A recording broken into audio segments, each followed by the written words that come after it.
Warning! Spoilers ahead.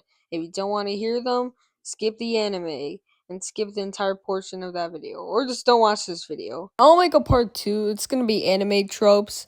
So yeah, you can just stick around to see that. You can watch that, doesn't really matter. Just stick around for that. Well, looks like it's time for me to finally talk about it. Welcome everybody, this is the first of my 2 videos this week because I couldn't post anything last week and I didn't want to, and that's bad. I never really had this video idea on my list, but now I'm talking about it, so enjoy.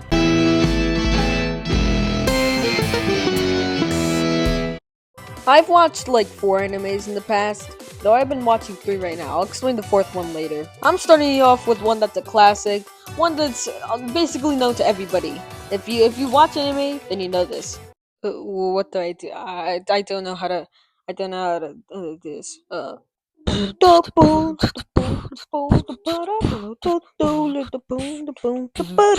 I've watched quite a bit of One Piece, like around 80 episodes now, and who hasn't? You haven't watched One Piece? That's disgraceful. Very disgraceful to the community, the anime community. That's just simply unacceptable.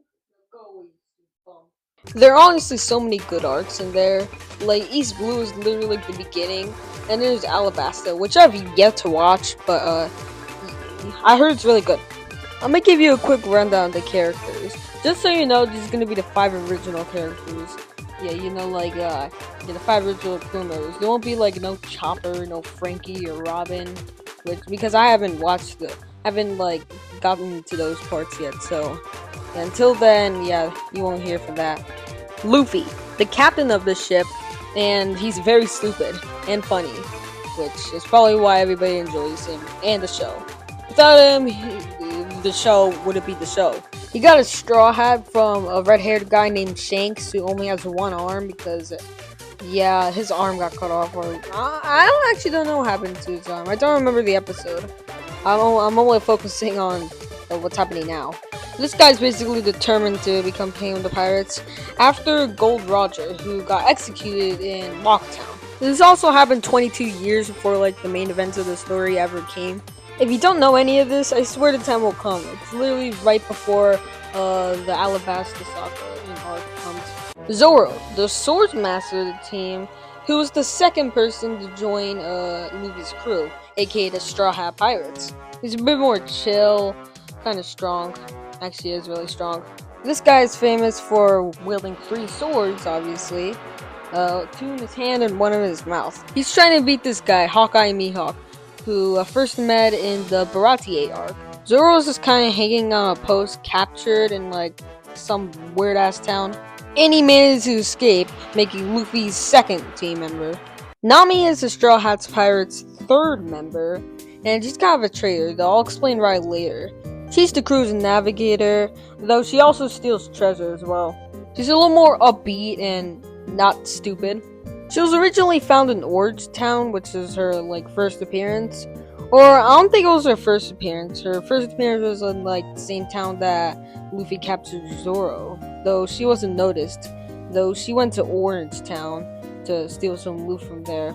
And they got her as, like, a team member. Temporarily. Okay, I'm explaining why now.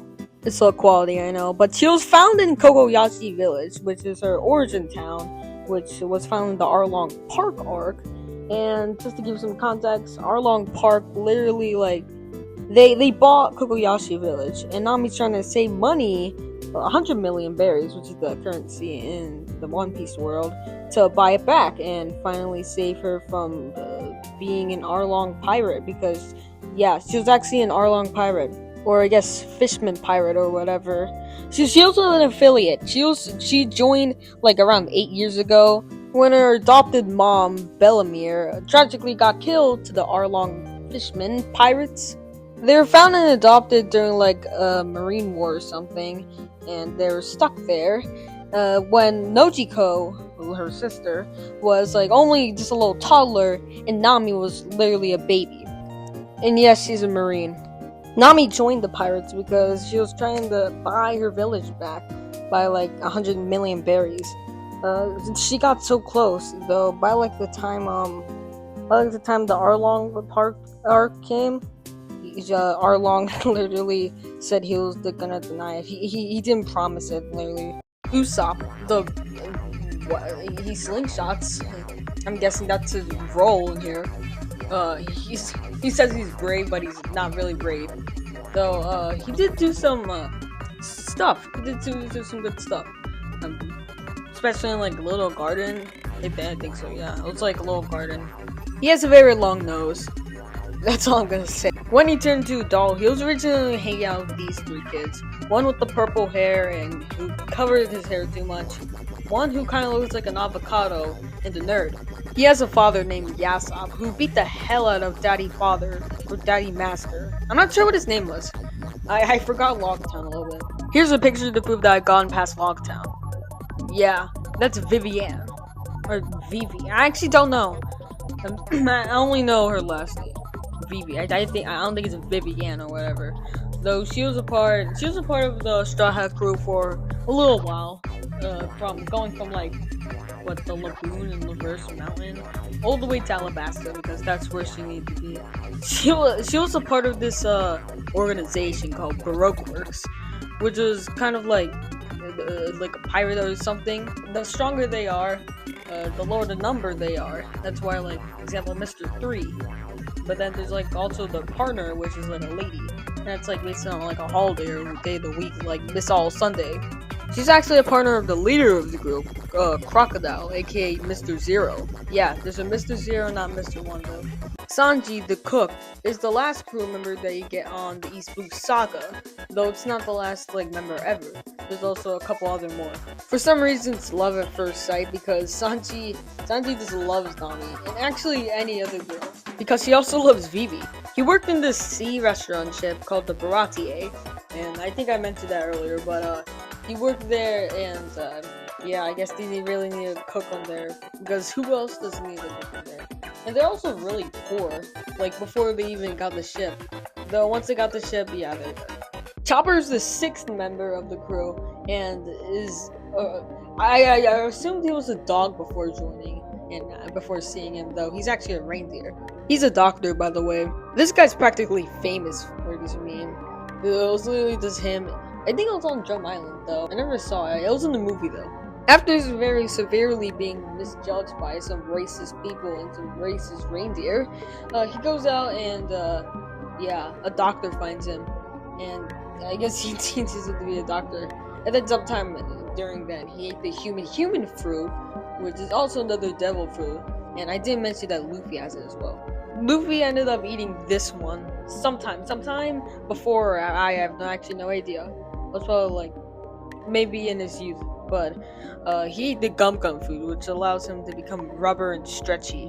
While Chopper ate the human fruit, which allowed him to become human, obviously. Come on, learn your facts. It's obvious. If it's a human fruit, then it's obviously it's gonna turn into a human. Yeah, like human, like literally. It has the word human. The doctor gets shot, Dr. Hirolu. He gets shot by Wobble, which is the king of this Drum Kingdom. And his 3 henchmen, actually, were following. This guy should stop focusing on ruling Drum Kingdom and actually focus on getting his weight down. He did end up getting his weight down because he has the Munch fruit, which allows him to munch on things, and he actually eat it himself. And yeah, he has the Munch fruit because it allows him to eat himself. Come on! You should already know this stuff already! By the way, Luffy ends up getting his first bounty after Arlong Park, and it was 30 million berries. Okay, let's see how many of these he took him down. First is Alvida, the fat lady who became slim in Logtown. Buggy, basically a clown guy. Django and Captain Kuro, which were both like pirates. Though Captain Kuro was like a butler before he became a pilot. A butler at the town that Usopp used to live in. Don Krieg fought the Baratier, and is the strongest pirate in the East Blue. Arlong, the fisherman who ruled Arlong Park. Zoro, not really, though he did kind of fight him in Longtown because he just did. Sorry, no, it wasn't Longtown, it was Whiskey Peak. Mr. 3 and Mr. 5 were agents of Baroque Works. Obviously, Wapple, who doesn't have a bounty, who's the king of Drum Island, he's not actually a pirate. So far, pre-Alabasta, a lot of people. I think that's mostly all or a lot that I have to say about One Piece as a whole. Yeah, he's just trying to find a One Piece or the One Piece and find and fire and. Why am I mixing up my words? Please help me. This is My Hero Academia. Why is All Might doing that? What is he doing? I think he deflated, guys. Did I have anybody no idea notice what's that I going was on. Cooking something with a pot? Hey, does anybody notice how All Might is here? Yeah? Alright. My Hero Academia is my favorite anime of all time, and I've completely gone through it, and I'm actually watching one of the movies right now as I'm, like, recording this. First we have the main character here, Izuku Midoriya, who was originally born quirkless, but had the quirk one for all. And by the way, quirks are not like devil fruits, by the way. I said by the way 2 times, oh my god. Quirks are basically the equivalent of powers, though the one for all is basically like a stockpiling and like passing through power, where All Might gave his the quirk one for all to Deku. His hero name's Deku, which used to be like something that means like a useless wooden puppet or good for nothing in Japanese. His friend Bakugo called him that. He used to bully him, though now they're on like good speaking terms, I'd say. Bakugo's quirk is an explosion, though. He has to sweat in order to explode. What I mean is that he can create explosions out of his body. Like, he can literally make explosions. I should try that myself. Oh, wait! He also has a crush with Chaka Uraraka. She has an ability to go 0 gravity on everything. Whatever she touches. So, it makes her vomit. The other characters are Class 1A, though they're not too much important. They have their own small arcs and difficulties like Yuga Ayama or Tanya Ida, though they don't extend out that far. Also forgot to mention Shota Todoroki, who's another one of the 3 main antagonists of the show, and he has daddy issues. I won't mention too many details at the moment, as it's Saturday and I want to get this video out by today, so I'll leave it up to you to watch the rest of the show. There's also this blue-haired freak with a lot of other hands covering him named Tomura Shigaraki, which is basically like the main antagonist of the entire show, and basically every single other arc he appears. There's also this guy, All For One, the overarching antagonist, and who lost his face because All Might kicked him in the ass, or everywhere, or punched him in the ass, or everywhere, which is one of his last fights. The last fight, and yeah, now his face is all wrecked up.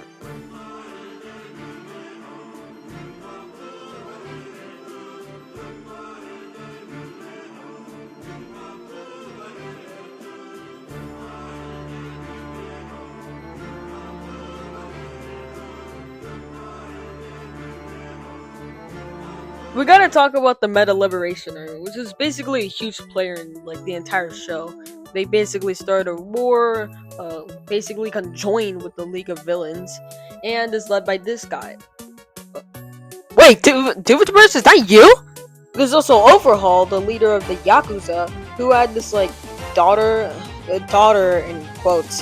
Her name's Eri, and she has the rewind quirk, which allows her to change a person's appearance to like one during the past. Deku, as always, fought Overhaul and of course won, though without Eri's power, he'll basically be wrecked. And after that entire arc, she relocated to UA, so that way, of course, like Overhaul couldn't find her. Sometime before they rescued Eri, Bald Guy over here probably stole her quirk. All For One used this quirk against everybody in the battle to make himself younger and younger, and basically heal himself. So that way he could go from his face being destroyed off to before his face was being destroyed off, and he even goes down into a baby.